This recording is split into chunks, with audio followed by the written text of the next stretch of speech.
தமிழ்நாட்டினுடைய கவர்னராக இருக்கக்கூடிய திரு ஆர்.என். ரவி அவர்களுக்கு கொஞ்சம் கூட மானம், வெட்கம், சூடு, சொரணை எதுவுமே இல்லை போல் தெரிகிறது.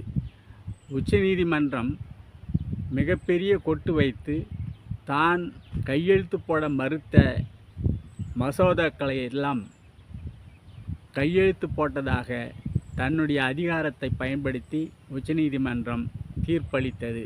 இதையெல்லாம் மறந்துவிட்டு அவர் மீண்டும் நம்முடைய தமிழகத்தினுடைய பண்பாட்டில் கை வைத்திருக்கிறார். நம்முடைய பண்பாட்டு சின்னமாக விளங்கக்கூடிய திருவள்ளுவரை சனாதனத்தினுடைய அடையாளம் என்று அவர் பேசியிருக்கிறார். இன்னும் இவருக்கு என்ன தேவையோ தெரியவில்லை.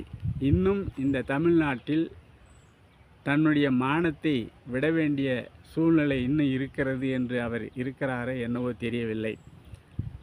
நம்முடைய திருவள்ளுவரை பற்றி இந்த பீகாரிலிருந்து வந்த இந்த பார்ப்பன ஆர்.என். ரவிக்கு என்ன தெரியும்? அவர்